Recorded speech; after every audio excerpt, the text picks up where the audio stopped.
Hello everyone. So for this problem, we have to find the missing sides and then eventually the area of this trapezoid.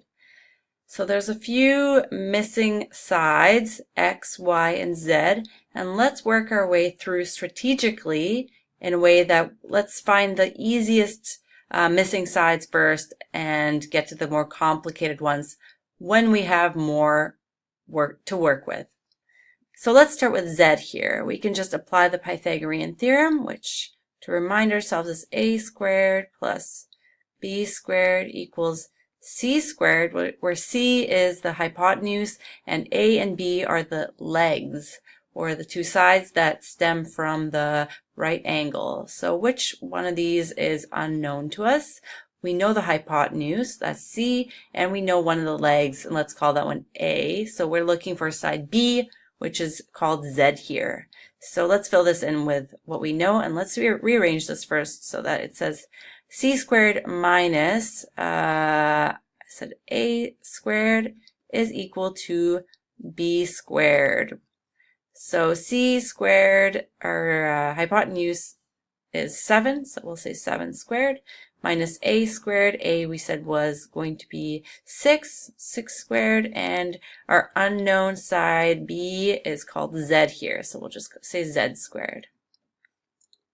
7 squared is 49, minus 6 squared is 36, and we don't know the value of z squared yet, but 49 minus 36 is 13. And now we just have to take the square root of both sides. Whoops, breaking glasses.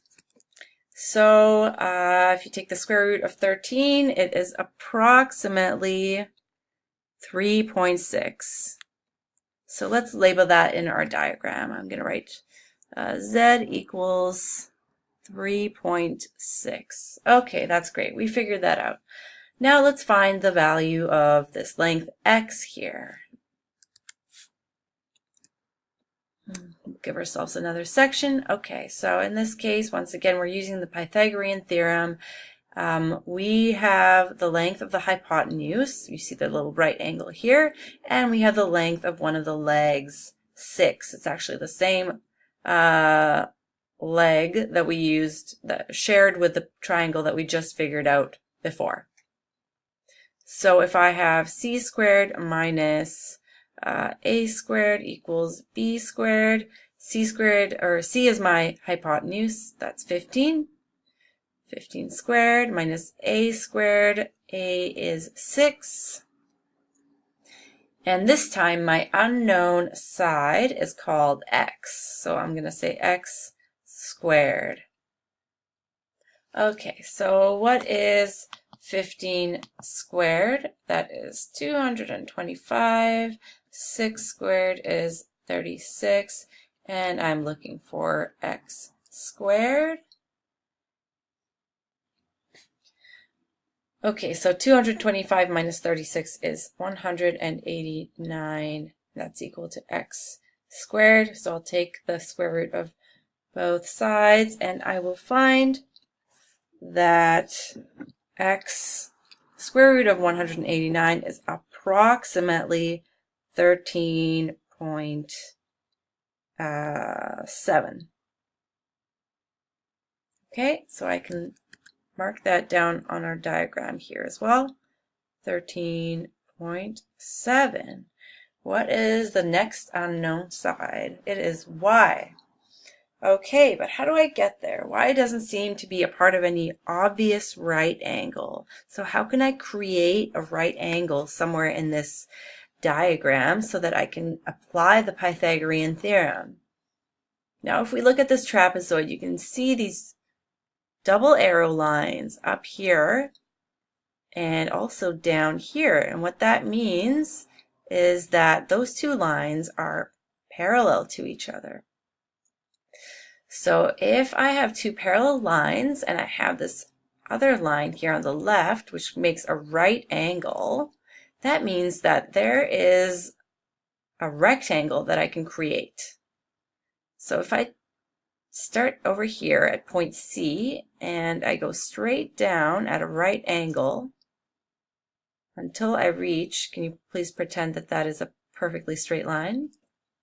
And I reach the bottom. That means that I've got a right angle here and a right angle here. And of course I have a right angle here. So that is a rectangle. And now I can just subtract this measure up here from D to C. That is going to be the same distance as from over here, if you can see where I'm pointing, to over here. That means that I can find the distance of this little piece here.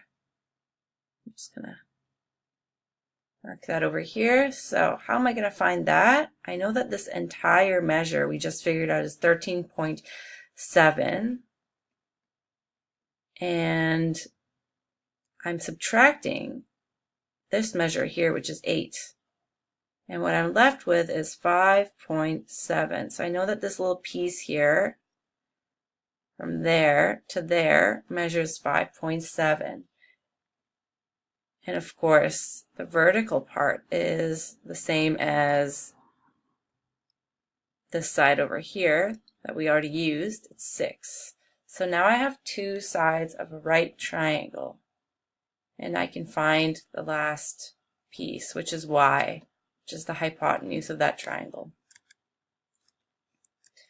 Okay, so this time I'm using the form a squared plus b squared equals c squared, and I'm going to fill that in. So I know the legs are a and b, so one of them is 13.7, so I'll say 13.7 squared, plus the other one is 6, I'll say 6 squared, and my unknown is the hypotenuse, which is called y squared. So 13.7 squared is 187.7 once you round it. 6 squared we know is 36, and we're looking for y squared. If you add those two together, you will get 223.7, and we're looking for the value of y, so we're going to take the square root of both sides, and you will find that y is equal to something like 14.9566, but once you round, that essentially becomes 15. So we can fill that in on our diagram. Y is equal to 15. And now we have all the ingredients that we need in order to find the area of this trapezoid. And if you remember, the area of a trapezoid is essentially made up of the two parallel dimensions, which in our case is this base here from A to B, and then the other parallel line is from D to C. So the formula for trapezoid for the area is you add those two sides together and you divide by 2. So you find their average and you multiply by the height of the trapezoid, which we see here is 6. So I've just copied this trapezoid over to a new area so that we can see, we can look at it while we are finding the area. So once again, the area is made up of side A, adding side A to side B, and those are the two parallel sides. In this case, they're made by lines AB and CD. Finding their average, basically, and then multiplying by the height of the trapezoid. So in this case, we'll fill this out. I'll say the base is A. So the base is made up of two different segments. I have 3.6 and I have 13.7, which is this remainder of it. So 13.7 plus 3.6 is 17.3. 17.3 divided by 2 times the height, and the height is 6. So these two can actually cancel out. This will turn into 3. So essentially I'm just multiplying 17.3 by 3. which you will find is 51.9 units squared. And that is the area of our diagram.